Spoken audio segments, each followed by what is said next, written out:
right, ladies and gents, so I'm just checking this field out. It's 8 days after we planted. The beans are popping up. A little bit of the corn is just starting to pop up. I'm going to go ahead and I'm going to stake out the fence for this particular field. It's really easier to do this in 2 stages. Get all your stakes up, kind of map it out in your head, lightly either pound them in or just lay them on the ground if you can see them, and that way you can kind of visually map out the field. If it's not a perfect rectangle, then you might want to get some T-posts because they just add stability if you're kind of pulling the tension of the wire inside and out. If it's a perfect rectangle, then it's fine because the tension of the fence and on the post is linear.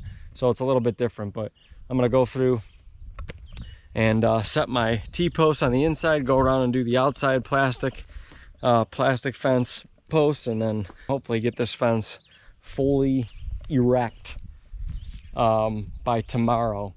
And you want to get on it quick, because as soon as those soybeans emerge and get their first 2 leaves, the deer are going to start pounding them. So I want to get my fence up before that happens, because that's when the most damage is done. That's when your biggest setbacks are, because there's only 2 leaves on the plant and they're taking them both off. So once you get them a foot tall or so, maybe even 6 inches, they can withstand a little bit of browse pressure. But you want to get the fence up as soon as your plants emerge to get the most effectiveness out of it. So got a lot of T-posts I got to put up here.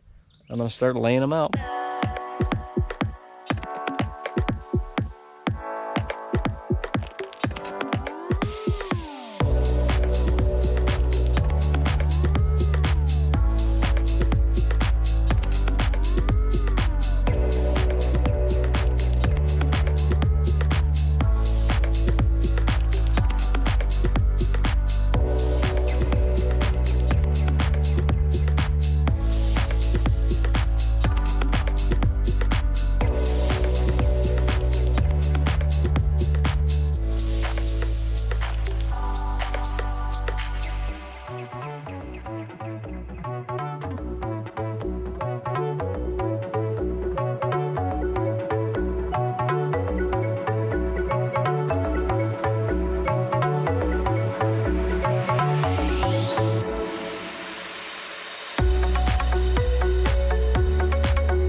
Now that we have all of our fence posts set, I am going to start stringing out the fence. The next day here, I'm going to pick my spot where I'll put the Energizer and battery. Our path comes out right here, so I'll probably do it right in front here, just in case I need to check it or do any maintenance on it. It's right in the field as soon as I pop in it. But then I'll just start there, wrap the wire around these little yellow fence holders, wire holders, and I'll just start wrapping myself. I'll walk all the way around the fence, and then I'll tie it up and do the same for the next rung, and then I'll come onto the outside and do our tape wire on the outside, tie it all together, and hopefully we have a circuit.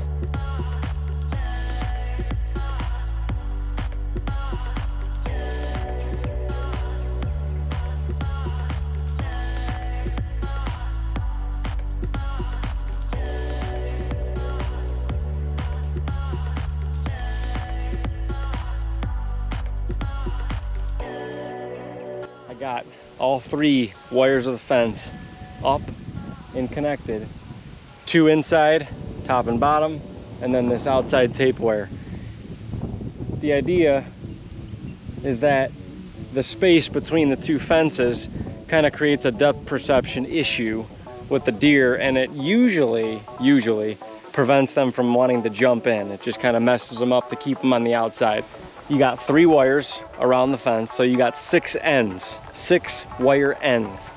And when you tie them off to each pole, so you got 2 ends here for your tape wire. You got two ends right here for the top wire, and you got 2 ends for the bottom wire here.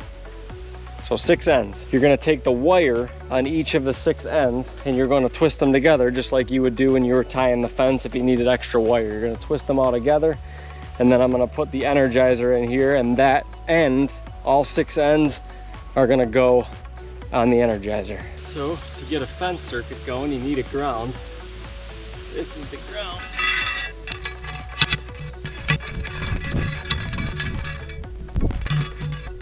Got the Energizer all hooked up. Got a spot for your ground, and then these are where all your 6 fence wires go. And that, we hope, creates the circuit. All right, ground's connected. Now, as I said, we'll take all these wires, get that wire bare, and twist it. Get the bare wire, so insulators are separate. So the 2 top wires are right there. I'm gonna twist them together. Right here, I got the top and the bottom fence. Got them all tied together like that. Now we'll take each of the outside tape wire fence.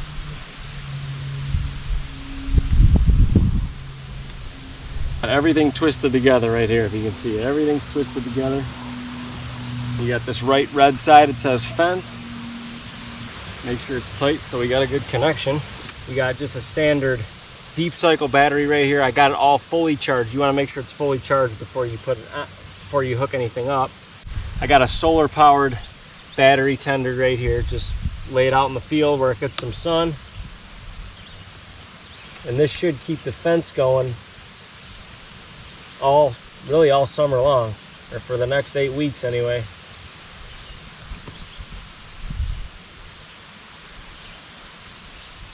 And just like that, you can hear it buzzing. We have power. Everything is hooked up. I'm gonna keep an eye on this field because the deer will mess with this fence a little bit, but we're all set. You can hear it buzzing. We got a pulse. The fence is hot, baby. It takes, I don't know, a few hours to get these fences up. Less time if you have someone helping you, but if you're by yourself, a few hours to get them up, but you literally get double the amount of food. So when it comes time to be fall and hunting season, it's well worth the extra work. So I got one fence up immediately after we planted, and I'm gonna put another one up on this food plot right here. It's about a half an acre, and it's doing significantly worse than the field with the fence on it right now. And the deer are just, they're hammering the beans like they always do. And on top of that, we're getting no rain, which is totally contradictory from what I said in my previous video, but this is a complete off year. This never happens. It's never been this dry since we've started planting food plots. I mean, honestly, the last 8 years, we've never had a June this dry. So as you can see, we got some grasses coming up. I just sprayed this a couple days ago, so this stuff should die off nice. I put a nice little nutrient on the bean. We got a little shower 2 nights ago, not enough. Soil is still dry, as you can tell, but it gave it a little bit of moisture. It's gonna help these beans out. But the only other thing that's gonna help them is deer off the fields, is taking the pressure off of them. Now this is kind of a cool setup because this is about a total of a total of 1 acre in beans, but we got about a half acre here, and we got about a half acre here. This is right behind our camp, and it's just divided by this little strip of grass that we got that goes back to our pond that we walk. So I am going to fence one side of it. We're going to fence this side, and we're going to see how, it's going to be cool to be able to see the difference between the 2 sides of the field and how much the fence actually does help a bean plot. So we got this Hot Zone Fence from Hooyman. These things are awesome. They come with the directions. They give you everything you need to set the field up. We've done electric fences before, so I'm gonna modify these, which they're easily modifiable if you wanna make them bigger or do things a little bit differently. Really, the only thing I'm modifying is I am going to put, just for an extra strength on the corners get the most tension. So I'm gonna put these T-posts up, heavy duty T-posts up on the corners just to give it a little bit of extra strength. You don't have to do this, but I already had the posts from previous years, so with the insulators on them already. So I'm gonna do that. I'm gonna place these corners out. We're gonna get it all lined up, and we're gonna see what happens to these beans in this field.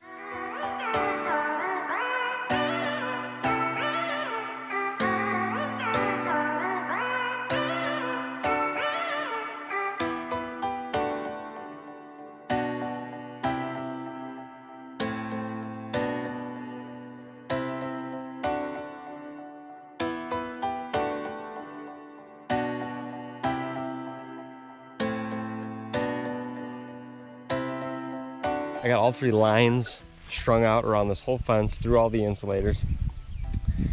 The kit comes with these tighteners, and I recommend using them. Your fence is gonna sag as it settles and keeps pulling on your posts, your fiberglass posts and your insulators, and something bumps into it, it's gonna settle. And if you don't put these in, you're gonna have to just keep redoing your ties and pulling it tighter and tighter. These go right through your wire right there. And you can just keep twisting them. It's like a little ratchet almost, and they'll just keep cranking it tighter and tighter. So definitely recommend using these. They give you 3 of them, so you got 1 for each line. I'm gonna put these on now. We've done our own DIY fences before, and we have hot wired the entire thing, all 3 lines, 2 inside, 1 outside. The Hooyman actually makes it a lot simpler. The only wire that's hot is this outside fence. So this is just a rope that's on the inside, which actually makes it a lot nicer to work with, makes it go a lot faster, and it's just cleaner. You don't have to worry about the inside being hot, tying it to a ground, getting it all hooked up. Literally just have to worry about getting this outside circuit. It's 1 loop. You're gonna hook it to the Energizer, hook it to the ground, and it should be good to go. So they make it really, really simple.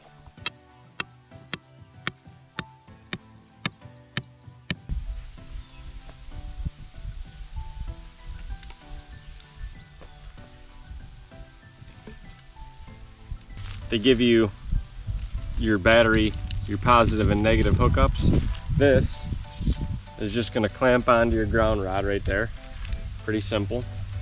And it goes to the earth side of the Energizer. It says right on it, it's pretty easy. And then this is going on the fence side, red side. It's all labeled very easy, and that's just going to clamp right on the fence like that. Makes it hot. Very simple the way they have this set up. It's really not complicated at all. It's pretty cool.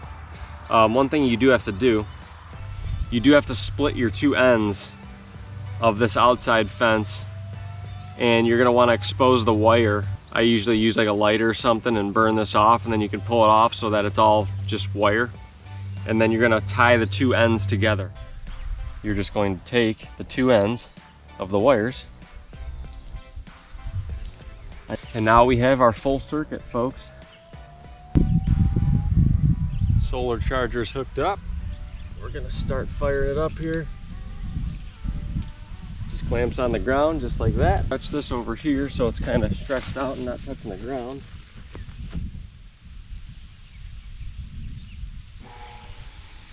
Just like that.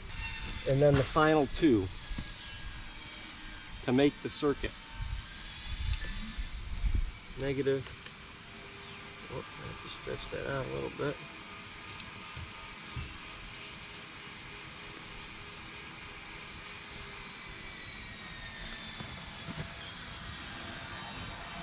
And you can hear it popping. She's on. Pretty cool process from Hooyman here. Like I said, I modified ours a little bit. They have different insulators that you can tie on the corner posts. If you want to, they tie up a little bit of a different way. Like I said, we've had fences in the past, so we have all these insulators and stuff that you can get all the stuff you need for electric fences at Tractor Supply.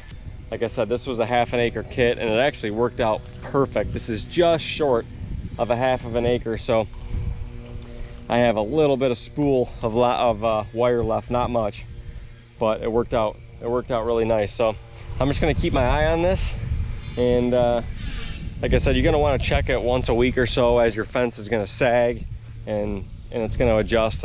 You know, it stretches out just like any other rope or line would. So just check it, make sure it's still intact, because as soon as the deer know that this fence isn't hot anymore, if for some reason something breaks, they're gonna start getting in. They learn very quickly, trust me, especially if you have a lot of deer pressure like we do. So it will be nice to see the difference between these beans and these beans. We'll keep you posted.